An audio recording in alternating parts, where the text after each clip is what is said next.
स्वागत है आपका हमारे चैनल पर। बात करेंगे आईपीसी की धारा 499 और 500 के बारे में। इसमें सजा और जुर्माने का प्रावधान क्या है, पुलिस इसे कब और कैसे लगाती है, आइए समझते हैं सही तरीके से, बेहतर तरीके से। दोस्तों, अगर आप हमारे चैनल पर पहली बार आए हैं तो आप हमारे चैनल को सब्सक्राइब कीजिए, बेल आइकन को प्रेस कीजिए ताकि आने वाली वीडियो का नोटिफिकेशन सबसे पहले आपको मिले और आप इस तरह की वीडियो से अपडेट होते रहें। दोस्तों, आईपीसी सेक्शन 499 का मतलब है कि मानहानि, किसी को मानहानि के लिए उकसाना या फिर किसी को ठेस पहुंचाना और किसी पर गलत टॉन्ट कसना या किसी को गलत बात बोलना, किसी जाति विशेष पर अपशब्द कहना, इसे हम मानहानि कहते हैं। किसी व्हाट्सएप ग्रुप में या फिर फेसबुक पर, इंस्टाग्राम पर, सोशल मीडिया पर किसी को गलत बोलना, किसी गलत परिभाषा का इस्तेमाल करना, ऐसी कंडीशन को जो है मानहानि का नाम दिया गया है, यानी कि मानहानि की परिभाषा का उल्लेख किया गया है। जी हाँ दोस्तों, जैसे कि एग्जाम्पल के तौर पर समझने की कोशिश करते हैं। इसके कई पॉइंट होते हैं, जैसे कि कोई व्यक्ति मर गया है और उस व्यक्ति के बारे में आप गलत बोलते हैं, उसके बारे में गलत विचार लोगों के सामने रखते हैं, समाज में रखते हैं, तो उसे इस तरह से ऐसा माना जाएगा कि अगर ये व्यक्ति जीवित होता तो यह व्यक्ति के मान सम्मान को ठेस पहुंचती और ये व्यक्ति मानहानि का केस कर सकता था। ऐसी कंडीशन में उसके परिजन भी मानहानि का केस कर सकते हैं।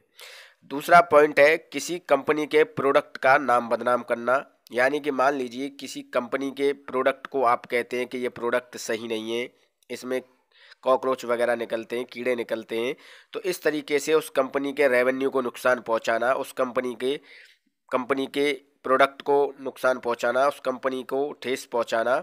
उसका मानहानि का नुकसान करना, उसके मान सम्मान को ठेस पहुंचाना, ऐसी कंडीशन में भी मानहानि का मुकदमा आपके ऊपर दायर हो सकता है।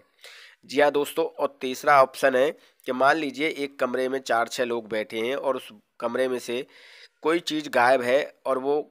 मकान मालिक उन सभी लोगों से पूछता है, तो वो एक दूसरे पर आरोप लगाते हैं, तो इस कंडीशन में भी वो व्यक्ति मानहानि का मुकदमा दर्ज कर सकता है कि भाई मेरे मान सम्मान को ठेस पहुंच रही है, तो मुझ पर इस तरह का गलत आरोप क्यों लगा रहे हो। एक ये कंडीशन होती है दोस्तों। दूसरी कंडीशन होती है किसी जाति विशेष पर अपशब्द कहना, किसी जाति विशेष को बोलकर अपशब्द कहना और उसके बारे में गलत परिभाषा का इस्तेमाल करना, उसे भी जो है मानहानि की कैटेगरी में रखा जाता है। अब दोस्तों, इस मानहानि के केस में ज़्यादातर 2 स्टेप होते हैं। एक स्टेप ये होता है कि मान लीजिए आपको राजस्व का नुकसान हुआ है, यानी कि आपको रुपए पैसे का नुकसान हुआ है, आपको रेवेन्यू का नुकसान हुआ है, तो उस कंडीशन में आप रेवेन्यू मानहानि का केस कर सकते हैं, जिसमें मान लीजिए आपने 10 लाख रुपए का मानहानि का दावा किया, तो उसमें आपको करीबन 50 या 60 हज़ार रुपये तक कोर्ट फीस भी देनी पड़ती है, रुपए पैसे राजस्व और रेवेन्यू के नुकसान की भरपाई के लिए। और दूसरा होता है दोस्तों क्रिमिनल। क्रिमिनल जो होता है वो उसका केस आपको थाने में जाके दर्ज कराना पड़ता है या फिर कोर्ट द्वारा दर्ज कराना पड़ता है। इसमें आपको नोटिस भेजकर जो है कोर्ट तलब करती है और आपसे कोर्ट में सवालात और जवाब जो है पूछे जाते हैं। ऐसी कंडीशन में कोर्ट आपके ऊपर 2 साल का पनिशमेंट कर सकती है और जुर्माने से भी आपको दंडित किया जा सकता है। जी हाँ दोस्तों, इस तरीके से आईपीसी सेक्शन 499 और 500 लागू होता है। 499 में मानहानि का केस करते हैं और 500 के तहत हम जो है उसमें मुकदमा दर्ज कराते हैं और जो है अपनी मानहानि का दावा करते हैं। तो दोस्तों, ये दोनों धाराएं आईपीसी सेक्शन में इस तरह की हैं कि अगर कोई व्यक्ति किसी के मान सम्मान को ठेस पहुंचाता है और उस व्यक्ति की वजह से किसी व्यक्ति के मान सम्मान को ठेस पहुंचती है, चाहे वो व्यक्ति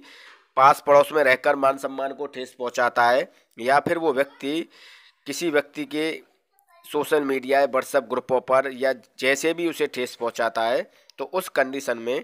उस व्यक्ति पर वो व्यक्ति मानहानि का केस दर्ज करा सकता है। कोर्ट द्वारा भी केस दर्ज किया जा सकता है और थाने में जाकर भी मुकदमा दायर किया जा सकता है। मुकदमा दायर करने के बाद पुलिस सबसे पहले इस बात की वेरिफिकेशन करती है कि जो मानहानि हुई है, जो मानहानि का व्यक्ति शिकायत लेकर आया है, दरख्वास्त लेकर आया है, एप्लीकेशन लेकर आया है, क्या वो सही है या गलत है। पुलिस इस तरह की पहले विवेचना करती है और विवेचना करने के बाद पुलिस जो है इसमें आगे की कार्रवाई करती है। तो दोस्तों, आईपीसी सेक्शन 499 और 500 के बारे में हमने आपको संपूर्ण तरीके से और सही तरीके से और बेहतर तरीके से ये समझाने और बताने की कोशिश की है कि इसमें पनिशमेंट कितना है, जुर्माना कितना है, पुलिस इसे कब लगाती है और कोर्ट में इस मुकदमे को कैसे दायर किया जाता है, इसमें कोर्ट फीस कितनी लगती है, क्रिमिनल और राजस्व का दोनों का हमने आपको इस वीडियो में एक्सप्लेन किया है कि मानहानि का मुकदमा कैसे कोर्ट में दायर करें और इस मानहानि के मुकदमे से सज़ा कितनी हो सकती है। और सामने वाला व्यक्ति अगर आपको गलत परिभाषा का इस्तेमाल करता है या आपकी कंपनी या फैक्ट्री या इंडस्ट्रीज या आपकी शॉप की किसी भी प्रोडक्ट को नुकसान पहुंचाने की कोशिश करता है, तो आप उस कंडीशन में IPC section Indian penal code 1860 में ये उल्लेख किया गया है, आईपीसी सेक्शन 499 का, कि आप इसके तहत उस व्यक्ति पर मानहानि का मुकदमा दर्ज करा सकते हैं। और मानहानि का मुकदमा दर्ज कराने के बाद आपकी कंपनी, फैक्ट्री, शॉप या मॉल जो भी है उसके किसी प्रोडक्ट को अगर नुकसान पहुंचा है तो उसमें क्या भरपाई हो सकती है। तो उम्मीद करते हैं जो जानकारी हमने आपको वीडियो में दी है वो सही है। दोस्तों, अगर आपको वीडियो अच्छा लगा हो तो एक लाइक कीजिए। नमस्कार, धन्यवाद।